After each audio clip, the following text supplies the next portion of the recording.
வணக்கம்,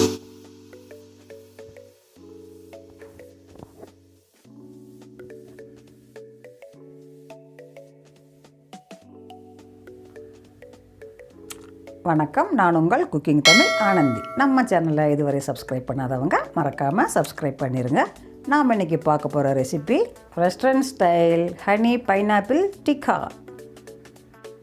வாங்க ப்ரிப்பேர் பண்ணலாம். நான் ஒரு ஃபுல் பைனாப்பிள் எடுத்திருக்கேன். நமக்கு கொஞ்சம் போதும். கட் பண்ணிக்கிறேன். அதை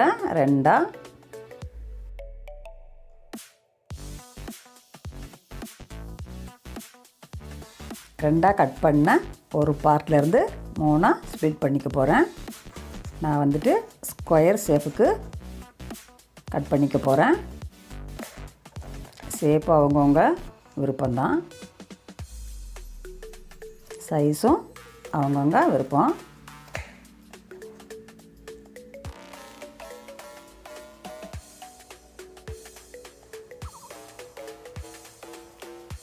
தோல் தனியாக எடுத்துட்டு ஸ்கொயராக கட் பண்ணிக்கிறேன்.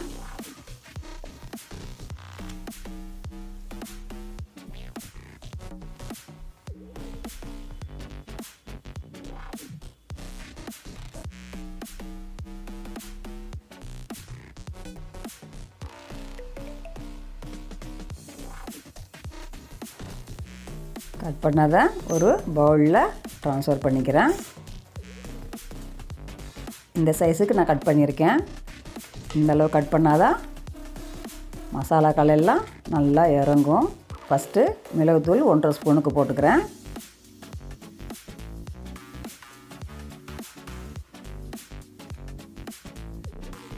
மிளகாய்த்தூள் 1 ஸ்பூனுக்கு,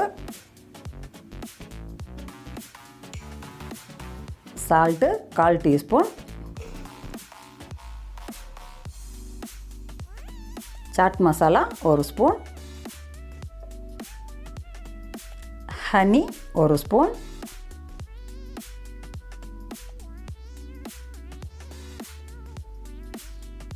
லெமன் 1/2 டீஸ்பூன். இதை நல்லா மிக்ஸ் பண்ணிக்கிறேன். மிக்ஸ் பண்ண இதை ஒரு 20 நிமிஷத்துக்கு அப்படியே விட்டுருவோம். அப்போ தான் இந்த மசாலாக்கள் பைனாப்பிளுக்குள்ளே நல்லா சார்ந்து சூப்பராக இருக்கும் டேஸ்ட்டு. பாருங்கள்,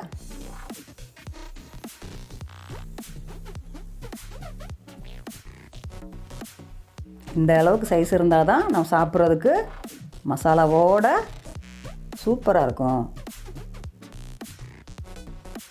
இப்போ ஒரு டிக்கா ஸ்டிக் எடுத்திருக்கேன். அந்த டிக்கா ஸ்டிக்கை யூஸ் பண்ணுறதுக்கு முன்னாடி ஒரு 1/4 மணி நேரம் தண்ணியில் ஊற போட்டுக்கிறேன். அதில் நான் கலந்து வச்ச அந்த பைனாப்பிளை ஒன்றொன்னா கோர்த்துக்கிறேன்.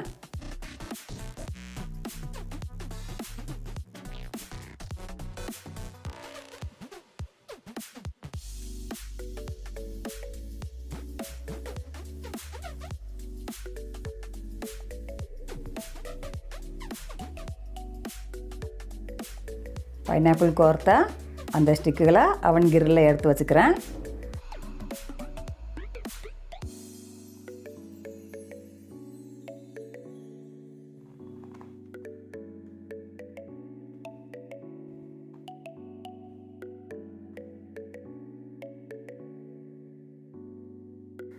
இந்த கிரில்லை அவனுக்குள்ளே வச்சுட்டு அவனில் வந்துட்டு கிரில் மோடில் 15 நிமிஷத்துக்கு செட் பண்ணிவிட்டு நம்ம உள்ளே வச்சிடலாம்.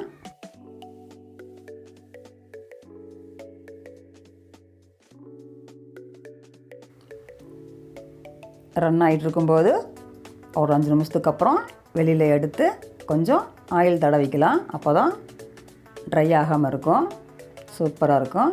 பாருங்கள், ஹனி பைனாப்பிள் டிக்கா தயார். இதை கடாயிலையும் பண்ணிக்கலாம், பார்பிக்யூ ஸ்டவ்லையும் பண்ணிக்கலாம். நீங்களும் இதே மாதிரி வீட்டில் செய்து சாப்பிட்டு பார்த்துட்டு கமெண்ட் பண்ணுங்கள். பிடிச்சிருந்தா லைக் பண்ணுங்கள், ஷேர் பண்ணுங்கள். நம்ம சேனலை இதுவரைக்கும் சப்ஸ்கிரைப் பண்ணாதவங்க மறக்காமல் சப்ஸ்கிரைப் பண்ணிடுங்க. அதோட பெல் ஐக்கானையும் கிளிக் பண்ணிடுங்க.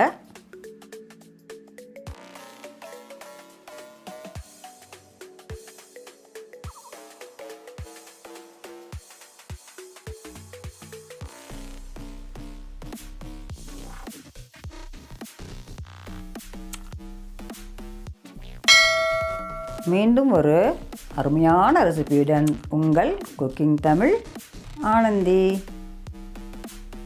நன்றி, வணக்கம்.